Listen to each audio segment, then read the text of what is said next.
Welcome back to Unjaded. Today we are going to be talking about all things lead magnets. Why do you need a lead magnet? Things to consider when creating a lead magnet. What you need to do after your lead magnet. What your clients want from a lead magnet. All of the things. Welcome to Unjaded. I'm your host, Vicki Dixon.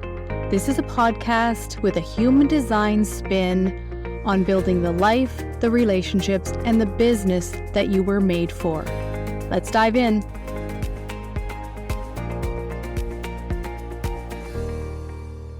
So first, let's talk about what a lead magnet is. A lead magnet is something that your potential client or an audience member can get from you that you basically use it to generate leads or to increase traffic. So somebody is going to look at your lead magnet and go, oh, I want that. And they're going to give you their email address, which is very, very precious to them. And in return, you're going to give them this valuable lead magnet. So I want to talk about 3 things that are really important for you to consider as you're starting to think about what you're going to use as a lead magnet on your site. The first thing is you do want it to be highly valuable. Like I just said, people are parting with their email address in order to get your lead magnet. They are not going to want to give you their email list for something that's really lame. So you want to give high value with your lead magnet. Now, don't confuse high value with lots of information, because sometimes that is often actually it's information overload, right? It's too much and they can't do anything with it. So the second thing that I would love for you to consider is making your lead magnet bite-sized.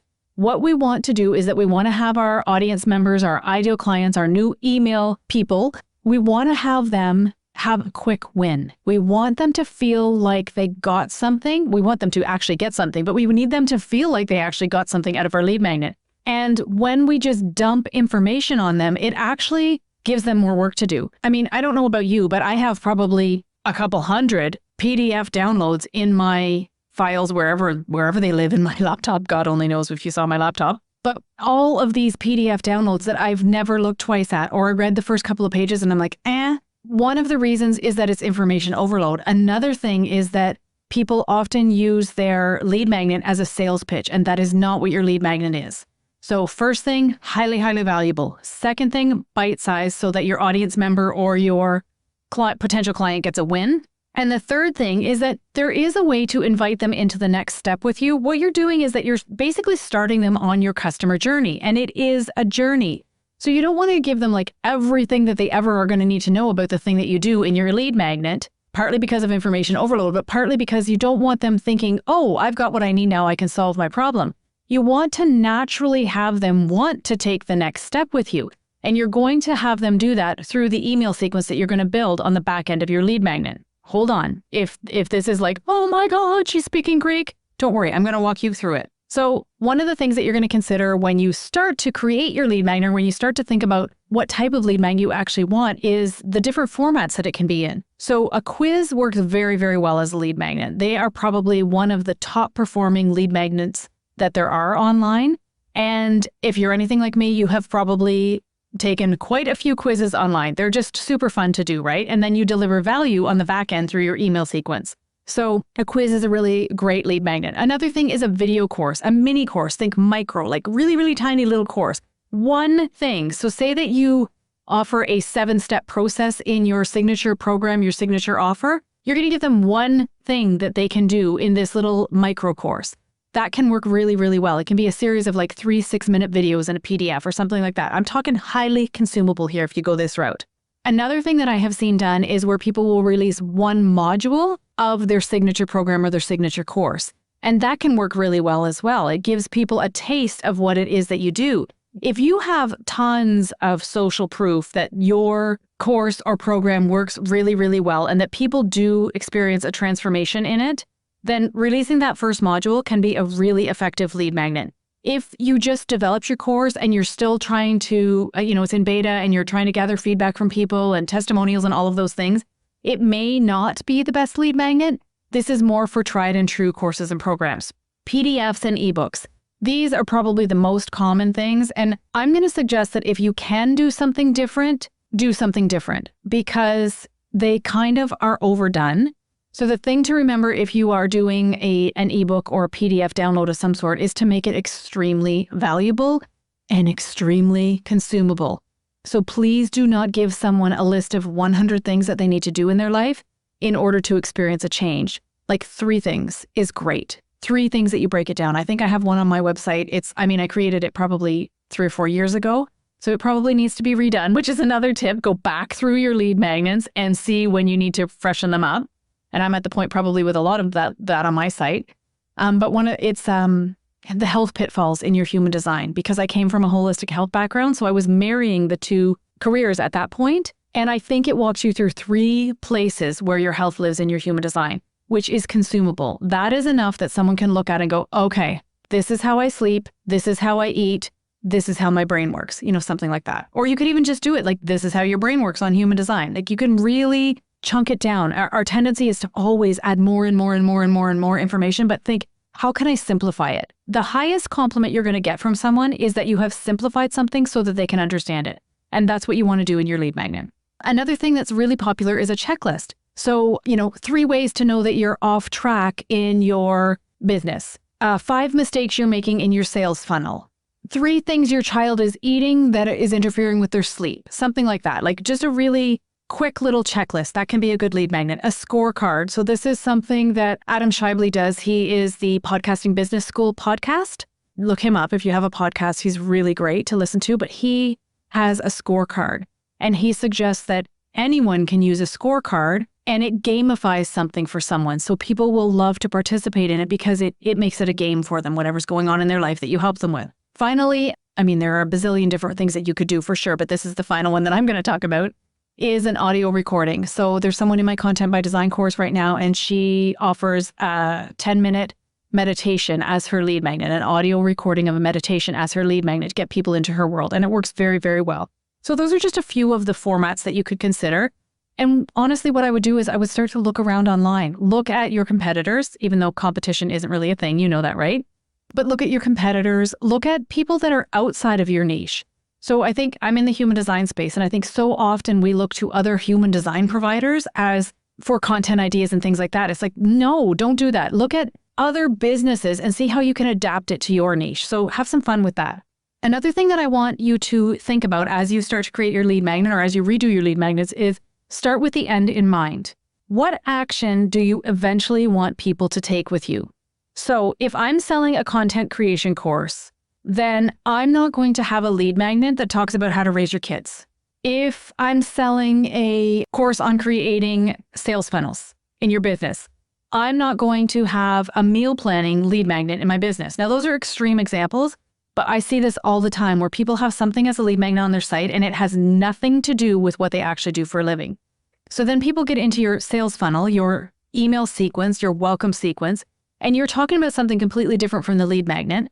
Or you talk about the lead magnet and then all of a sudden it's like a bait and switch where you switch to talking about what it is you really do. So if at all possible, I'm going to take that out. Never mind. It is possible. Make sure that your lead magnet, when you're creating it, that you have the end goal in mind. What is the thing that you want to lead people into?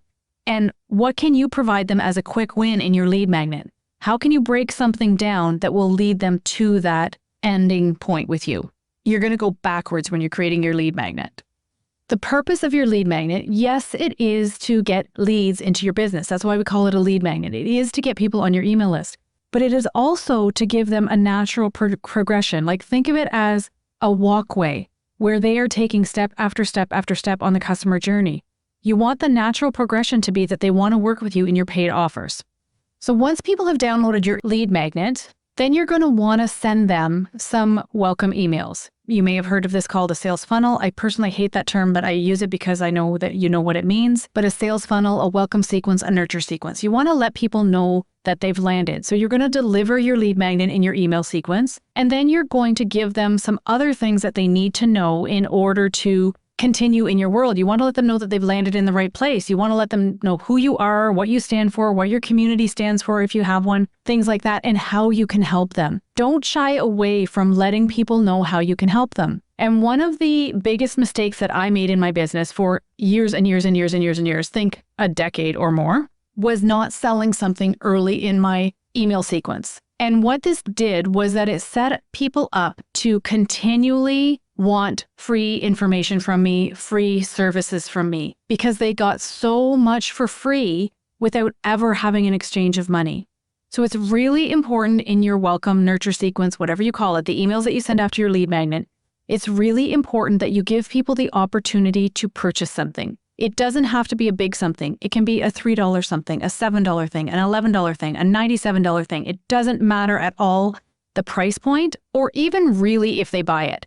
Now, if someone purchases something in your welcome sequence, they are much more likely to continue to buy from you because we know that the more people spend with you, the more that they will spend with you, right? Like repeat clients, it's much easier to sell to someone who's already purchased from you than it is to go out and get a whole new client.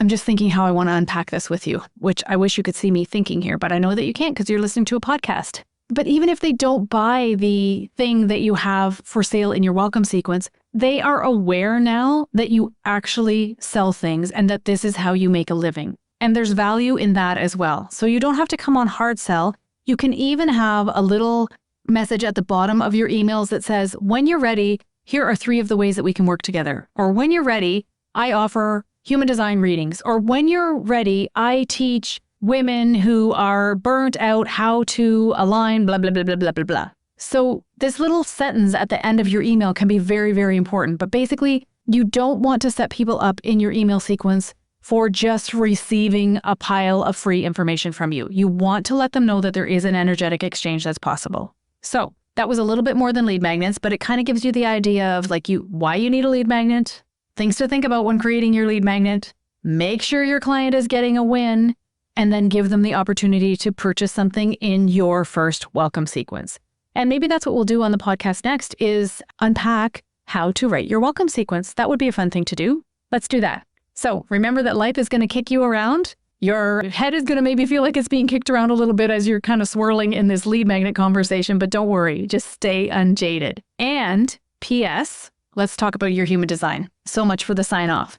You may be sitting there thinking, but Vicky, what about my human design? Or maybe you're not even clued into your human design and you're thinking, gosh, if only there was an easy way to do this. The easiest way for you to create your lead magnet, just like everything else in your business, is to use your human design, at least your human design strategy. Now, you may know a lot more than that about your human design, and then I want you to use the whole thing. But your human design strategy is really, really important. If you're a manifestor, you initiate. So you let people know what's going to happen and you just go and do the thing. So as long as something feels aligned for you, you're okay to just go out and get started. If you're a generator or a manifesting generator, then you're going to be in response. So when I talked about having all of the, looking at competitors, looking at other niches and seeing how you could, that's perfect for you. Absolutely perfect. Do polls in your stories. Ask people what they're thinking, this or that, yes or no, all of these things, so that you have things to respond to and you'll get something in your gut that's like, oh, this is what we need to do. This podcast episode, for instance, I did a question and answer on the Instagram stories for Bodygraph Chart a couple of weeks ago. And this lead magnet question came up 3 times and boom, my sacral responded to it. And I knew I had to do a podcast episode about it as well. If you are a projector, you don't have to wait for the invitation for all of the little things in life. And technically a lead magnet would fall under one of those little things in life. But recognition is very, very important to you and you can recognize yourself. So get in front of your mirror.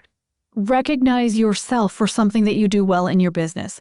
Put a blog post or something else that you've written through ChatGPT and ask it to recognize you. Ask someone in your life, is there something that you see that I could offer as a free gift in my business? And because they will tell you what they know that you're good at.